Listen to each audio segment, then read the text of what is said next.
Ils ont réussi et ils en parlent. Bienvenue dans Bila Historique.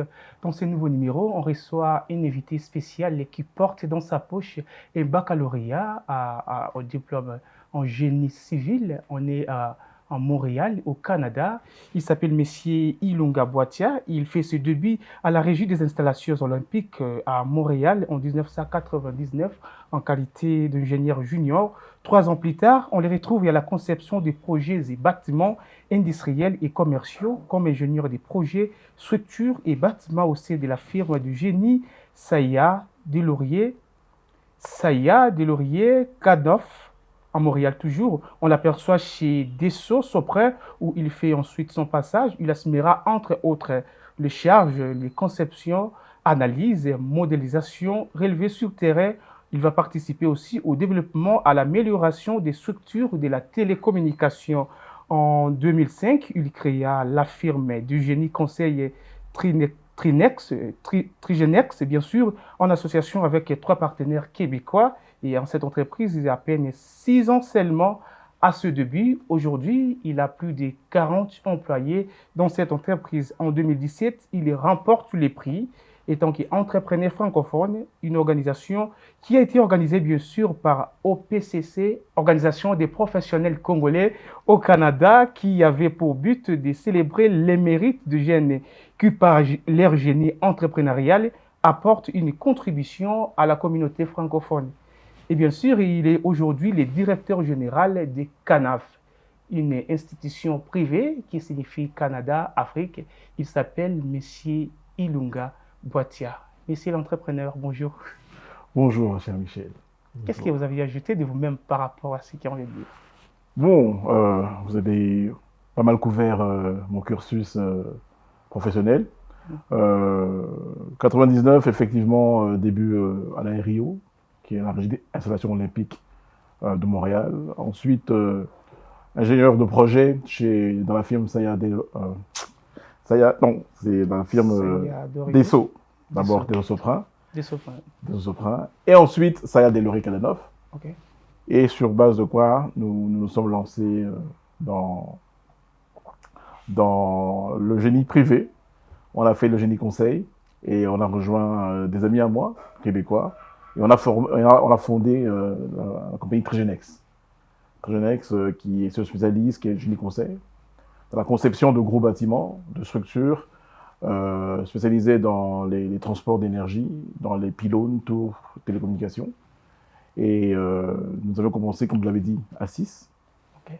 Et nous nous sommes retrouvés en moins de 4-5 ans, une quarantaine. Et on a atteint aujourd'hui, on a à peu près 70 employés, avec différentes divisions à Toronto, à Ottawa et à Montréal.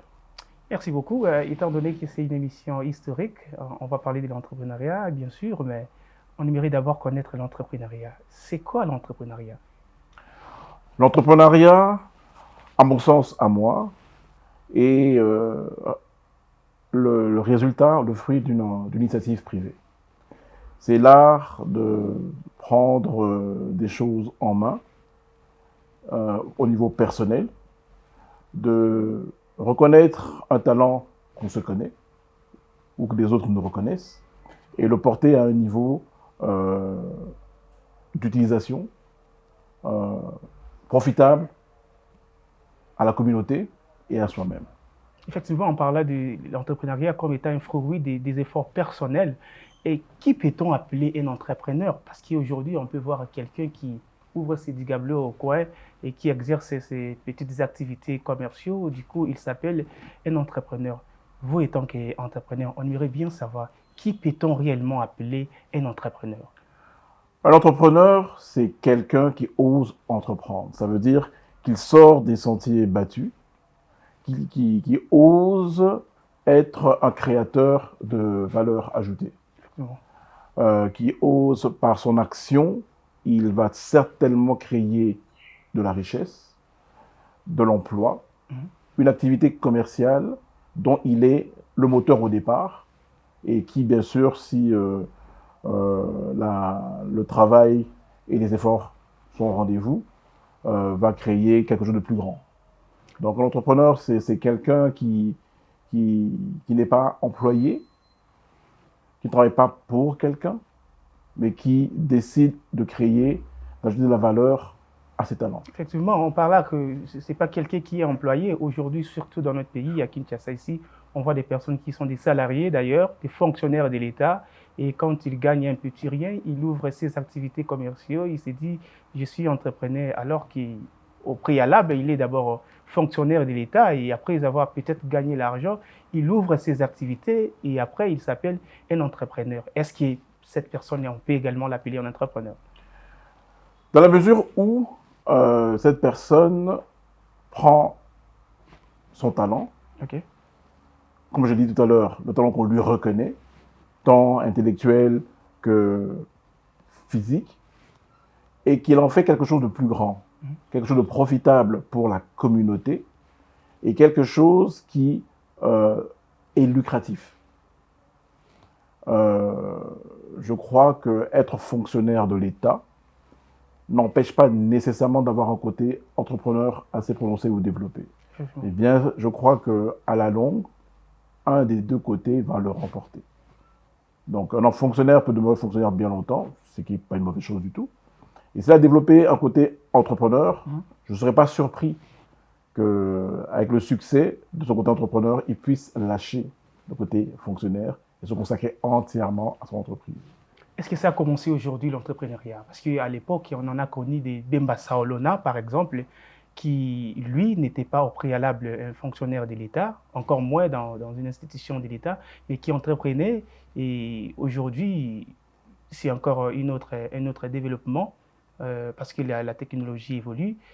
Quelles sont les difficultés entre l'entrepreneuriat d'hier et d'aujourd'hui? Parce qu'à l'époque, cette évolution technologique n'y était pas. Alors, aujourd'hui, quelle différence et quels sont les avantages aujourd'hui? Je crois que chaque époque a ses réalités, ses difficultés, ses avantages, ses facilités. Je crois que dans le fond, le défi reste le même. Ce sont les outils pour parvenir à certains résultats diffèrent. Mais l'esprit de l'entrepreneur, je crois qu'il est indépendant du temps. Seuls les outils changent et peut donner l'impression de faciliter la mise en place de l'entreprise. Mais l'essence même de l'entrepreneur, je crois que, historiquement parlant, c'est dans son environnement qu'on va retrouver un changement. Mais l'entrepreneur, l'âme, l'essence même de l'entrepreneur, je crois qu'elle est indépendante du temps. Donc, il est indépendant, quels que soient les outils de travail, quelle que soit l'évolution de la technologie. Un entrepreneur, s'il vous plaît, peut exercer son travail n'importe où, devant n'importe quel défi. Absolument. Je dirais, un journaliste des années 60, j'imagine, avait recours aux bibliothèques physiques. Il parcourait partout. S'il décidait d'ouvrir son propre journal, sa ligne éditoriale, il devait avoir des recherchistes, il devait parcourir des kilomètres dans différentes villes pour accéder à de la matière.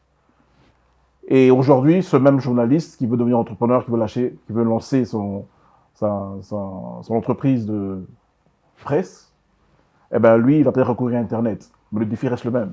C'est la recherche de l'information afin de donner de la valeur à l'idée et faire profiter de ses talents à sa communauté, aux siens. Et là, effectivement, on parlait de cela. Quand est-ce qu'on peut appeler quelqu'un un entrepreneur? Je veux dire, est-ce qu'il y a des enseignements à suivre pour être appelé étant que tel? Ou bien on peut se réveiller un bon matin et on se dit, parce que j'ai quelque chose dans ma poche, je commence à exercer mes activités, je deviens directement un entrepreneur. Ou il y a des enseignements à suivre pour ça? Je crois que dans l'âme, on est tous entrepreneurs. Mais au sens courant du terme, oui, il y a des écoles d'entrepreneuriat. Il y a des écoles qui forment des jeunes entrepreneurs. L'idée, je crois, c'est être capable de partir de l'abstrait, d'une pensée propre, trouver le bénéfice qu'elle peut avoir dans la communauté, en tirer un profit à la fois personnel et communautaire. Donc oui, il y a certainement des écoles, il y a des techniques, il y a des erreurs que l'entrepreneur peut faire. Il peut trop embrasser plusieurs types d'entreprises. Il peut se perdre dans des cogitations, Oui. être pris dans les concepts. Vous changez peut-être des domaines en domaine. Absolument. Il faut en sorte qu'on se fatigue. Ainsi donc, on perd le focus et on perd le but qu'on poursuivait. Donc oui, il y a des écoles de pensée, il y a des écoles d'entrepreneuriat. Comme on est toujours en évolution, on acquiert des compétences.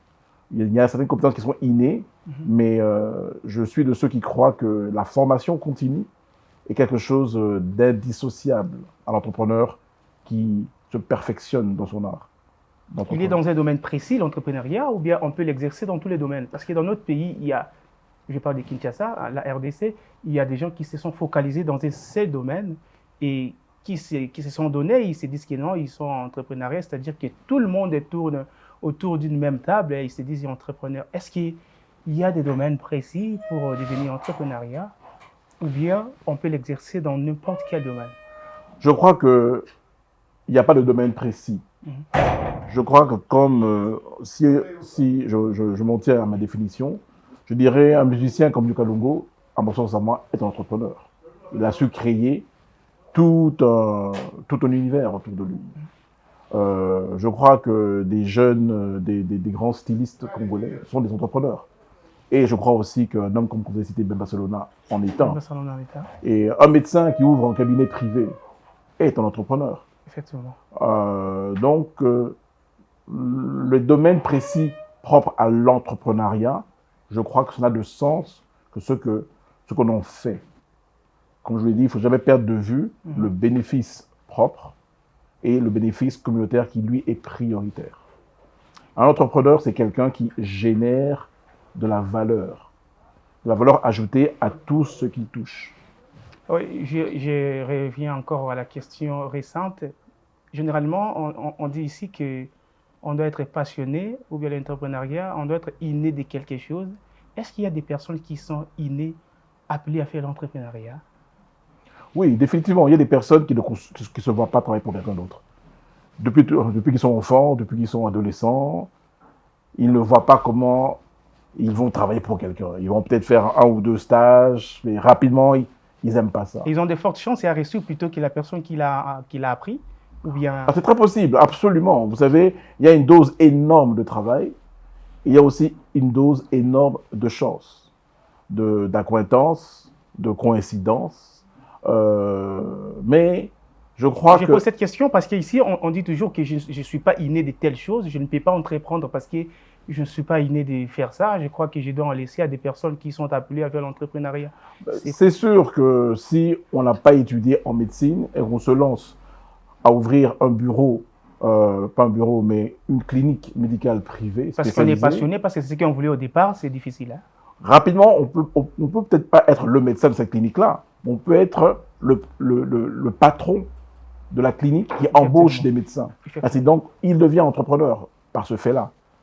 Alors, sa passion pour la médecine, sa passion pour le bien des gens, fait en sorte que ses idées sont organisées autour d'un service qu'il va rendre à la communauté et il va en tirer un profit et va créer de la valeur ajoutée à tous les gestes, à la chaîne d'opération qu'il mettra en place. Dans ça, il va embaucher des spécialistes qui, eux, seront ses employés. Et lui demeure l'entrepreneur, mais il ne soit pas médecin, dans le cas de la clinique. Merci beaucoup. Je vous rappelle que je suis avec M. Ilunga Boatia, qui est donc entrepreneuriat. On parle avec lui, on a parlé tout autour de l'historique et de l'entrepreneuriat. Et j'ai passé à une autre question, M. Ilunga Boatia. Comment s'est lancé dans un tout premier début? Comment s'est lancé? Parce que des gens se posent la question, je m'y lance comment? Parce que les autres attendent leur salaire. Ils se disent que si au moins j'étais salarié, je devais attendre mon salaire et puis je me lance à l'entrepreneuriat. Comment commencer pour un tout début? Je crois que le début de l'entrepreneuriat passe par la reconnaissance de ses talents. Passe par la reconnaissance de ce dont on est capable. Oh, donc on doit d'abord identifier ce dont on est capable. Identifier ses talents. Absolument. Si je me lance dans le chant, et je décide de faire une entreprise de chanteur, je ne crois pas que j'aurai beaucoup de succès. Même si je travaille énormément, je ne crois pas que j'aurai de succès. Donc, il faut identifier ce dans quoi on est bon, ce dans quoi on semble pouvoir exceller. Ainsi donc, en mettant du travail, de l'acharnement, de la résilience, de la motivation, je crois que les résultats peuvent donner quelque chose de formidable. Donc, en entrepreneur, de façon innée, c'est très possible. C'est très possible. Et de façon acquise, autant. OK. Vous aviez dit que avant de se lancer, parce que j'ai posé la question à savoir comment se lancer pour un début. Vous aviez dit que ça commence par l'identification de ses talents, de ses potentiels, de ce dont on est capable. Si je prends mon cas personnel, je vous dirais que à la fin des études, donc de manière très conventionnelle, je deviens employé. Okay. Je suis à l'emploi de grandes firmes d'ingénierie. J'ai des mentors qui m'enseignent l'art, le métier. Et très rapidement, je réalise que, de manière relativement humble, okay, je réalise que je suis bon dans ce que je fais. Et je décide de pouvoir perfectionner mon art et me retrouver propre commandant de mon bateau, propre capitaine de mon bateau. Ainsi donc, il y a une dose de courage qui arrive.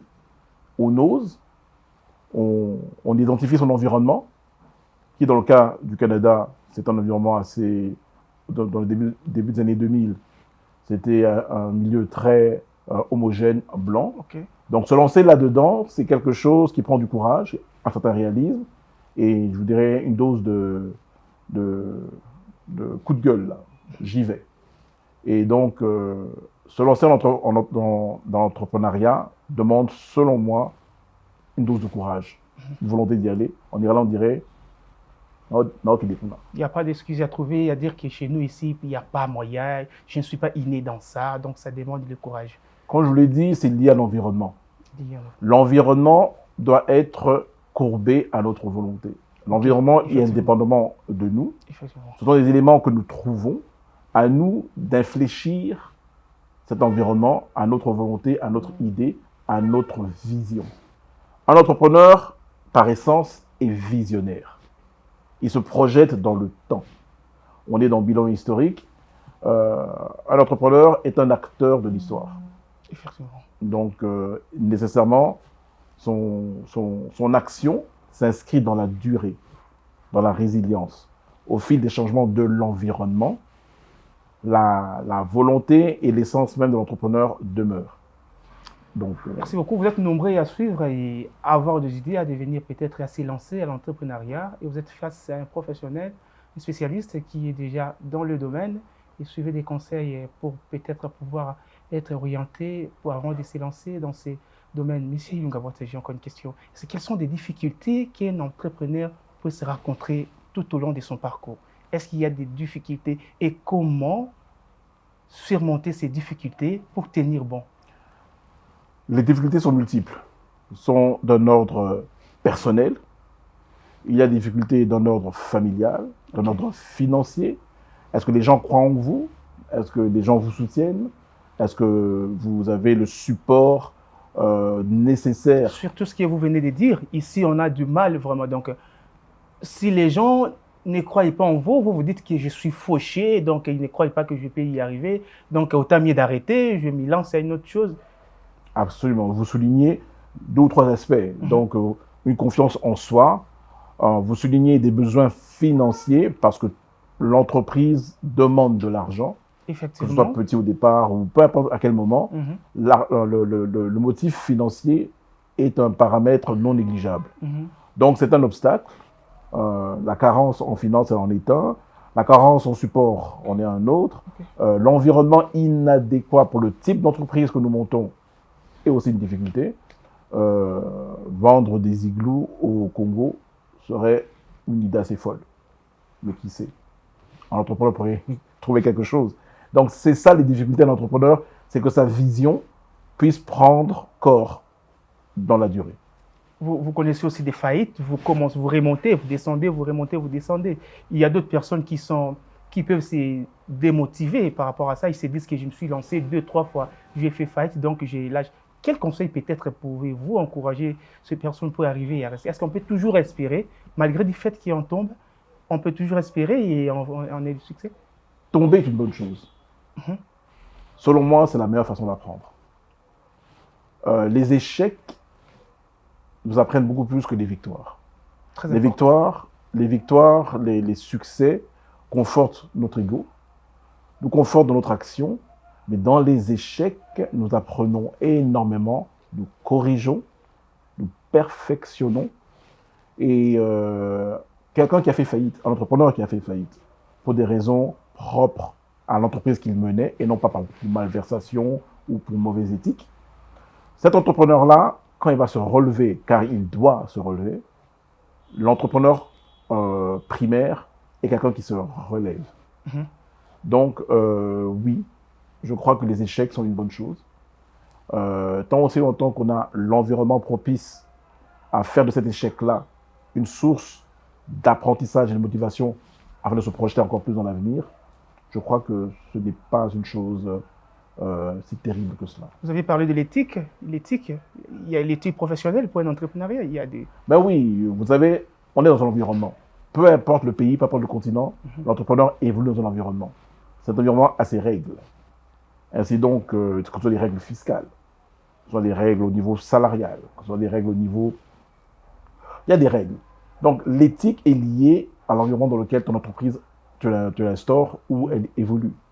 Ainsi donc, faillir, déroger à ces règles-là peut mener à des faillites qui, selon moi,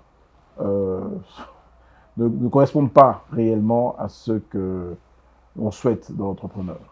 Ceux qui nous suivent disent que peut-être que vous étiez soutenu. De l'autre côté, vous pouvez avancer et vous vous stoppez, vous faites faillite et il y a peut-être des soutiens de gauche à droite, mais la personne qui nous regarde, elle dit, mais sans soutien, sans soubassement, comment parvenir? Est-ce que pour réussir dans l'entrepreneuriat, on doit forcément avoir des soubassements, des soutiens, ou bien vous pouvez aller vous-même avec...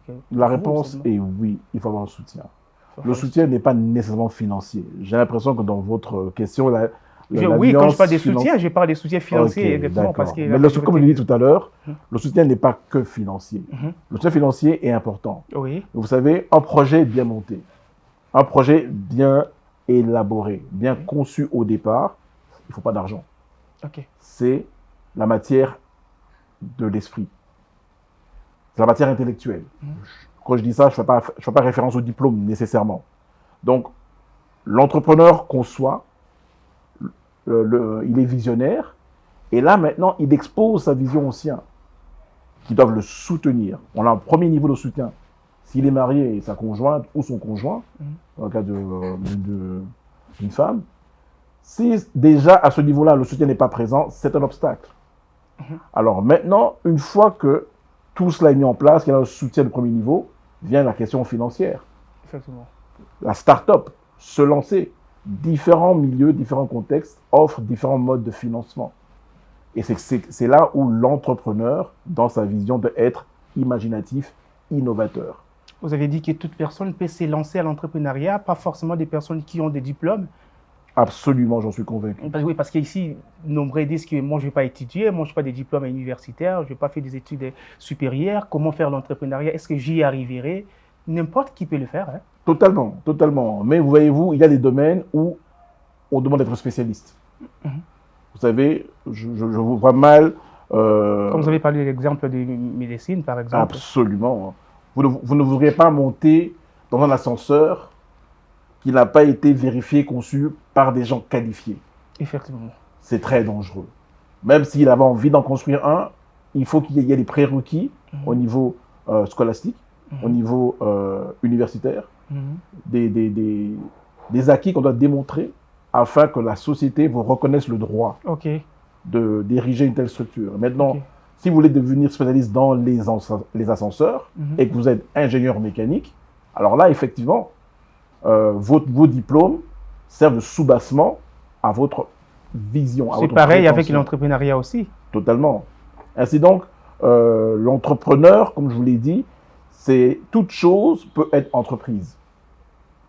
Des car wash de voitures, des fabrications de pots, de maisons, tout peut être entrepreneur. Tout. Et quand vous parlez des diplômes, servent vraiment nécessairement pour s'élancer dans tous les domaines. Ceux qui n'ont pas étudié, qui n'ont pas de diplôme, ils ne peuvent pas s'y lancer. Si, bien sûr. Un diplôme, on parle bien des diplômes universitaires. On parle du diplôme universitaire. Parfait. L'université ne forme pas des entrepreneurs, nécessairement. OK. L'entrepreneur se révèle. Et ainsi donc, il peut être étudiant. Ça commence d'abord dans la tête. Dans la psychologie. Absolument. Un entrepreneur, c'est quelqu'un qui décide de suivre un chemin différent de l'employé. Un entrepreneur, c'est quelqu'un, comme je l'ai dit au début, qui décide de donner de la valeur à des choses de son esprit, de sa conception, de son organisation. Ainsi, il conçoit une organisation, il se reconnaît un talent, que d'autres lui connaissent aussi, il l'améliore, et ainsi, il lui trouve une valeur ajoutée, il le propose à la communauté, qui, elle, en jouit, et il en fait des profits. Est-ce qu'il y a un comportement à adopter pour un entrepreneur ou bien il peut se comporter comme toute personne, gaspiller des ambiances, des sorties? Un entrepreneur, c'est quelqu'un de discipliné. C'est quelqu'un qui est nécessairement inscrit dans la durée. Et dans la durée, il sait que l'éphémère, le futile, c'est de la distraction, c'est du bruit. Ainsi donc, il sait discerner des choses de son quotidien qui sont non essentielles à son entreprise. Donc, selon moi, un entrepreneur est discipliné. Il sait jouir de la vie. Il sait apprécier des bonnes choses, selon ses références à lui. Mais jamais au détriment de ses ambitions, de sa vision. Je pense que même pour un salarié, on doit au préalable avoir des visions, des objectifs à réaliser et on marche ou encore on évolue tout en tenant compte de ses objectifs et de ses visions. L'employé reçoit les objectifs de son employeur. Okay. L'employé travaille à la vision de son employeur. L'employé n'est pas maître de la direction de l'entreprise. Ainsi donc, ce n'est pas la même réalité. Ce qui est contraire vraiment chez nous ici.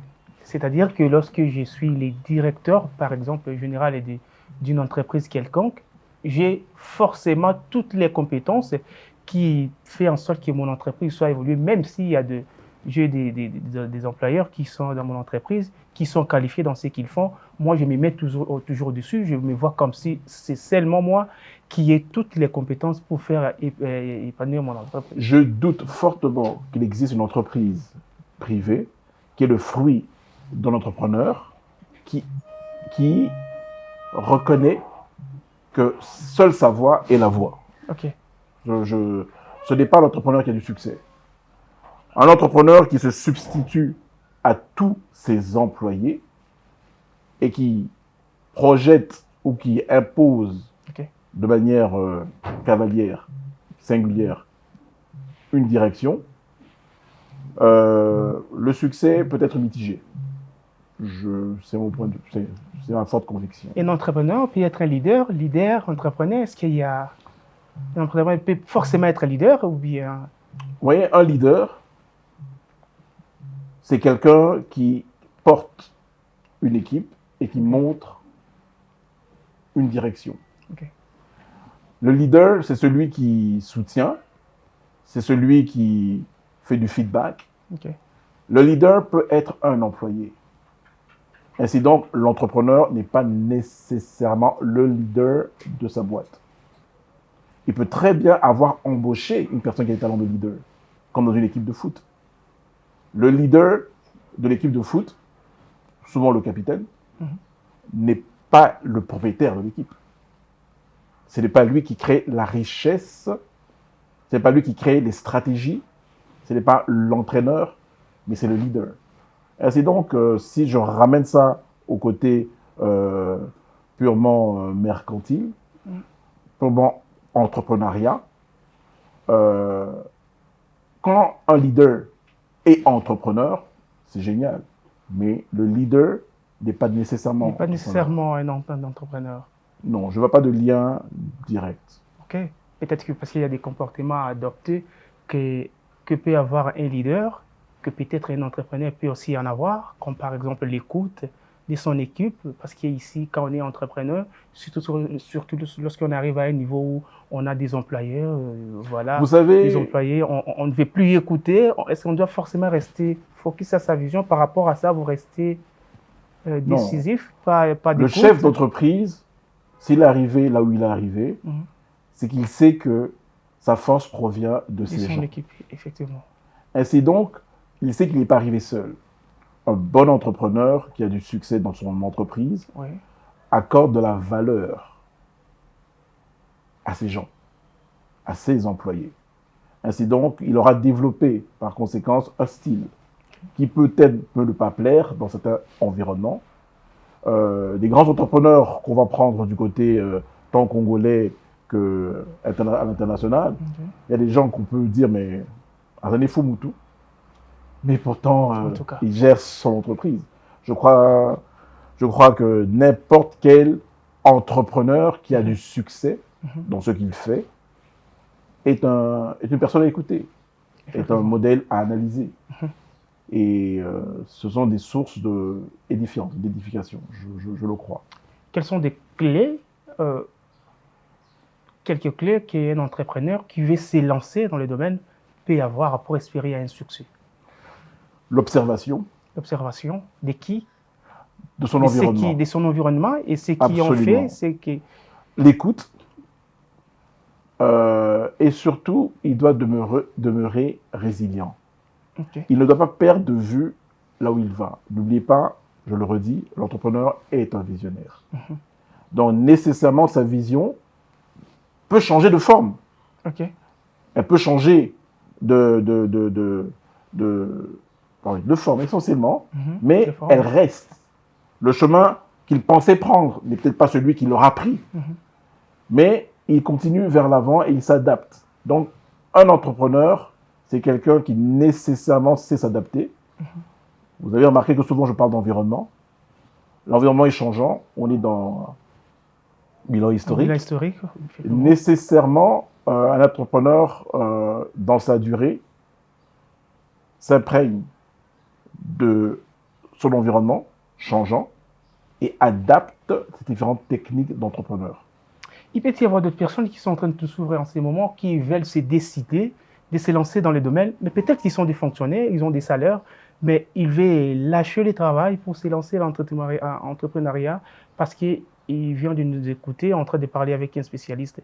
Quel conseil pouvez-vous donner à quelqu'un qui est déjà salarié, qui est fonctionnaire, qui touche son salaire la fin du mois et veut abandonner son travail pour se lancer à l'entrepreneuriat? Alors, donc, un des premiers conseils que je lui donnerai, c'est est-ce qu'il est honnête par rapport à lui-même? Est-ce qu'il suit une mode, une vague, un mouvement? Si ce n'est pas le cas, s'il est par rapport à lui-même, il est honnête et qu'il ose. C'est quoi être honnête avec soi-même? Ça veut dire ne pas se raconter d'histoire. Comme je l'ai dit tout à l'heure, je me lancerai dans une entreprise de chant où je serai le chanteur premier. Ça serait pas honnête de ma part. Me lancer dans de la vente de téléphone serait beaucoup plus réaliste. Parce que j'ai évolué dans un monde de télécom. Et ainsi donc d'ouvrir une entreprise qui se spécialise dans les téléphones de haute technologie, d'avant-garde, ça ne serait pas quelque chose de complètement fou. Ça va s'intégrer. Donc, je crois que quelqu'un qui veut se lancer doit nécessairement regarder ses talents. Regarder, s'il n'est pas capable de voir ses propres talents, voir ce que les autres disent de lui. Les gens qu'il aime, des gens en qui il a confiance, des gens qui le soutiennent, qu'est-ce qu'ils disent de lui? Bien souvent, des fois, on ignore les talents qu'on a, on ne s'en rend pas compte, mais on les a. Donc, il y a des gens qui sont capables réellement de démonter un appareil complexe et de le remonter. Il le fait depuis qu'il est petit, mais il n'a jamais pensé se lancer là-dedans. À un moment donné, ses amis, son entourage lui dit, mais tu sais quoi? L'influence. Ah oui, tu devrais oser. Tu devrais oser vendre ton propre haut-parleur. Tu vas mettre un autre concept derrière. Tu vas modifier la place des aimants.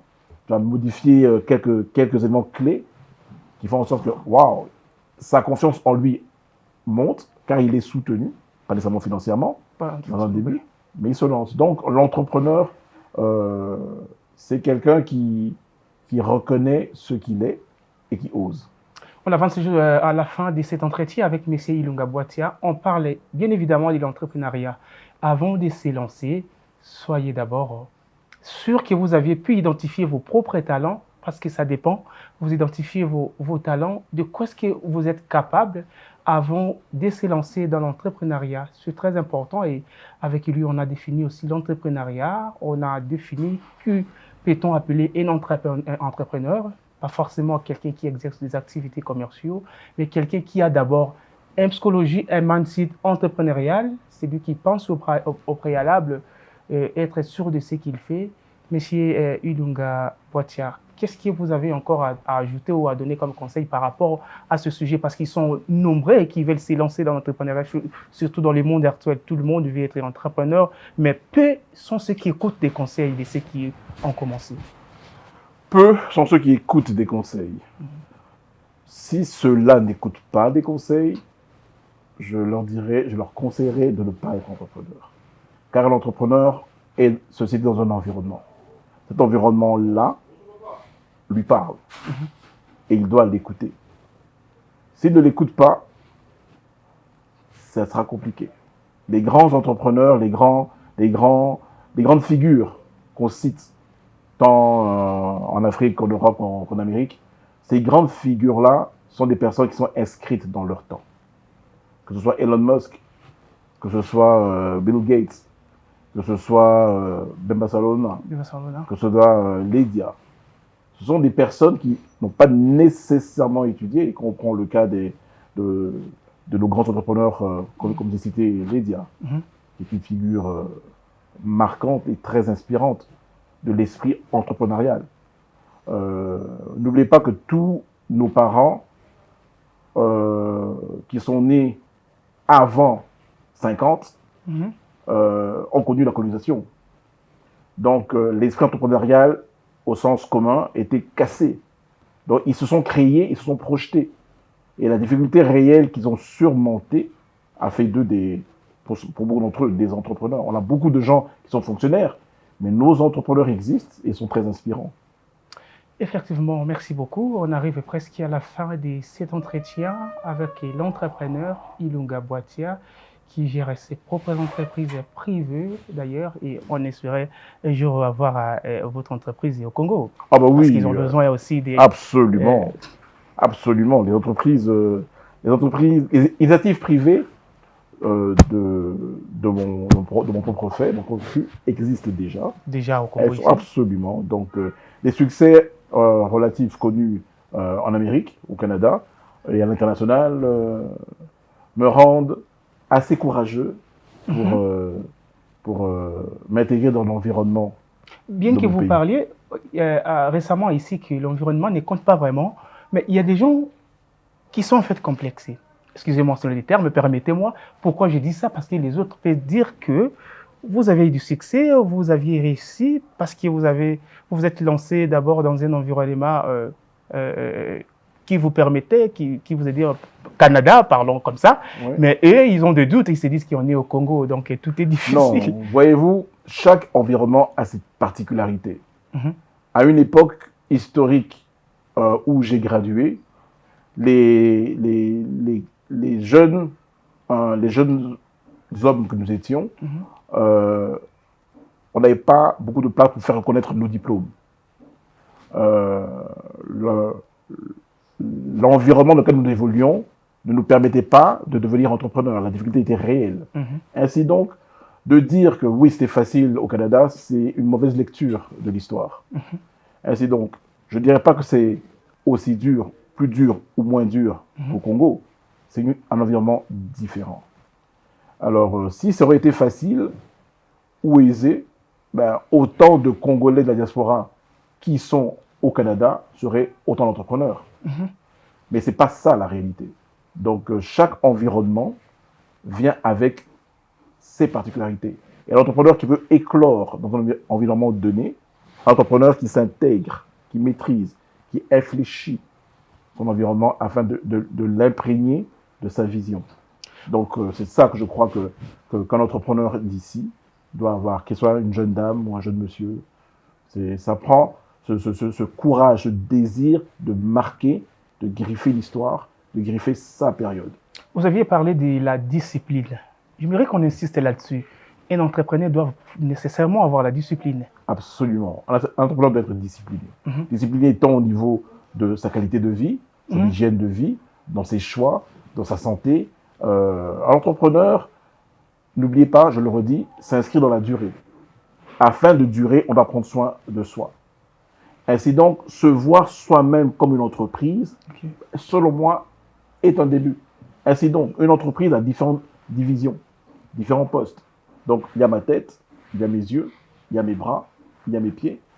Tous ces postes-là de l'entreprise privée, moi, Inc., moi, Sarlu, parce qu'on est au départ une Sarlu individuelle. Bien sûr, si on arrive à concevoir, à se percevoir comme une entité productrice de valeur et de richesse, nécessairement nous serons disciplinés. On peut embaucher quelqu'un qui n'est pas diplômé, mais qui a ses talents dans votre entreprise. Est-ce que c'est possible? Totalement. Encore une Parce fois, qu'on je se vous dit qu'il n'y dis, a pas de diplôme, mais pas de considération. L'État ne reconnaît pas. pas de considération, pas de reconnaissance. La vérité est oui. Vous n'avez pas le droit, c'est pour le cas des ingénieurs par exemple, ne peut signer des plans d'ingénierie qu'un ingénieur.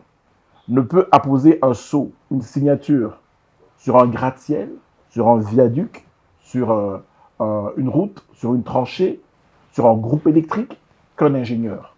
Et ça, c'est une bonne chose, car il y a des acquis qui doivent être démontrés. Par contre, il y a des personnes qui, de manière plus ou moins innée, et par l'expérience, ont développé des talents.